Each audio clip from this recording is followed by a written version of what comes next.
पहली बात, CET 1 या 2 दिन में पब्लिश कर सकते हैं ऐसा मुझे बताया। दूसरे नंबर पर इसका पेपर 5 अप्रैल से 15 अप्रैल के बीच में हो सकता, ये अब तक की प्लानिंग है। दूसरे नंबर पर बात बताता हूं तुम्हें,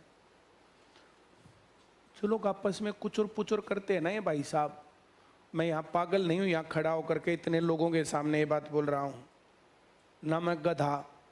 जिन लोगों को मेरी बातें फालतू लगती हैं, एक गधा है बेचारे, पेट में कीड़े रहते ही रहते हैं।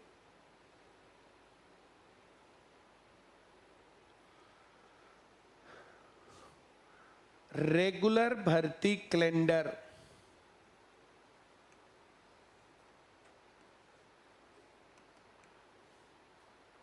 ये ब्रांच वाले इस बात को जो ना सुन रहे हैं, अब वो ब्रांच कटी थोड़ी हुई है, इस बात के ऊपर डिस्कशन हुआ था और ये बात हुई थी, उनको बताया गया, खोल खोल के साफ साफ बताया गया। अब किसने बताया मैं बिल्कुल नहीं बोलूँ यहाँ पर। अब ये रेगुलर रिक्रूटमेंट के ऊपर कहानी है। रेगुलर रिक्रूटमेंट तो HSSC टीम और CM साहब की मीटिंग हो चुकी है और 3 आदमियों की कमेटी बन गई है। वो कमेटी इसके ऊपर जो है रिपोर्ट तैयार कर रही है। बहुत जल्दी आपको रेगुलर रिक्रूटमेंट की खबर सुनने को मिल सकती है। बात समझ में आ गई या नहीं आ गई? तीसरी बात, कुछ बातें एक ब्रांच में, कुछ बातें दूसरी ब्रांच में। गोरीवाला में सारी बातें हुई थी। अब गोरीवाला ब्रांच वाले बच्चे सुन रहे हैं ये बात, मैं जो कह रहा हूं समझ में आ रहा है? तो वहां पर फिर बातचीत हुई। तो जो वहां पर बातचीत हुई तो उस बातचीत के दौरान उन्होंने बताया कि पेपर कैसे बनाओगे। पेपर बनाने वाली एजेंसी तो पूछा पेपर कैसे बनाओगे, हाँ या ना?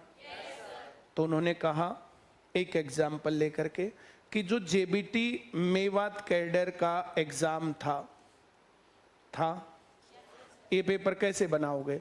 तो उन्होंने कहा जी इसकी क्वालिफिकेशन है 12th प्लस JBT, तो इसमें 12th लेवल के और JBT के पेपर डालेंगे, क्वेश्चंस डालेंगे।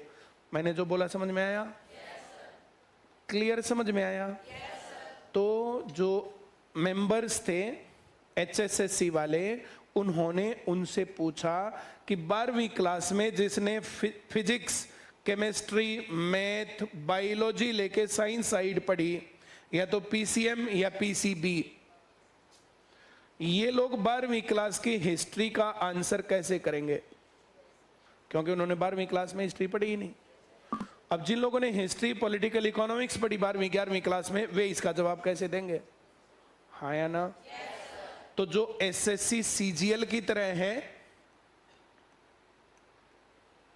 SSC CGL में भी तो यही कहानी है। अब इसकी क्वालिफिकेशन तो ग्रेजुएशन है, पर ग्रेजुएशन लेवल थोड़ी आता है, ग्रेजुएशन के टॉपिक थोड़ी आते हैं इसमें 10th क्लास तक के टॉपिक आते हैं। तो वैसे ही इसमें भी 10th क्लास तक के टॉपिक आएंगे इसमें। जो मैं कह रहा हूं समझ में आ रहा है? एजेंसी कौन सी होगी नहीं होगी ये ना मेरे काम की बात ना तुम्हारे की, कौन क्या करेगा नहीं करेगा ना मेरे काम की बात ना तुम्हारे काम की बात। जो काम की बात है वे बात ये देखो, उन 3 ब्रांचेस में मैंने डिस्कस करवाया स्टूडेंट्स के सामने, ये डिस्कशन हुआ, किसी अथॉरिटी ने डिस्कस किया। मैंने जो कहा समझ में आया? बोलो ना। इतनी बात तुम समझ गए? Very good. देखो भाई, फेयर सिलेक्शंस होते रहने चाहिए तो फेयर सिलेक्शंस होते रहेंगे। प्रधानमंत्री जी ने बजट सत्र में संसद में बोल दिया, इससे ऊपर कुछ है नहीं।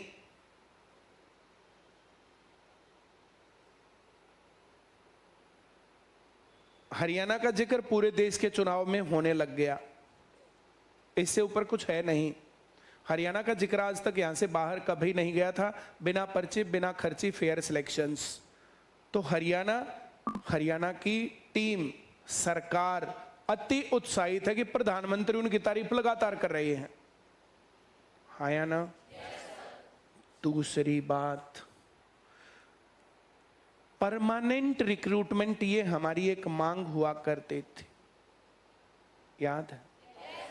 HKRN के तहत या किसी और मीन्स में कच्ची नौकरियां नहीं होनी चाहिए, याद है तुम्हें? सिस्टम ऐसा बनाया जा रहा है कि वहां पर भर्ती परमानेंट ही होंगी। अगले 1-2 साल के अंदर सभी पोस्ट भरी जाएंगी हरियाणा की, कोई खाली नहीं रहेगी और परमानेंट होंगी, टेम्परेरी कोई पोस्ट नहीं होगी। इस बात की अनाउंसमेंट की वहां पर क्लास में बच्चों के सामने। मैं जो कह रहा हूं समझ में आ रहा है? इस पर काम चल रहा। तीसरे नंबर पर रेगुलर रिक्रूटमेंट, तो उसकी कमेटी बन गई है, कुछ दिनों में उसकी रिपोर्ट आ जाएगी, किसी ना किसी दिन उसको अनाउंस भी करेंगे। बात मैं कह रहा हूं जो समझ में आ रही है बात। इससे अगली कहानी सुनाऊं? वेरी गुड, सिलेबस की बात मैंने तुम्हें बता दी, बोलो। इसके बाद CET कब होगा तो मैंने ये बात भी तुम्हें बता दी। बात समझ में आ रही है?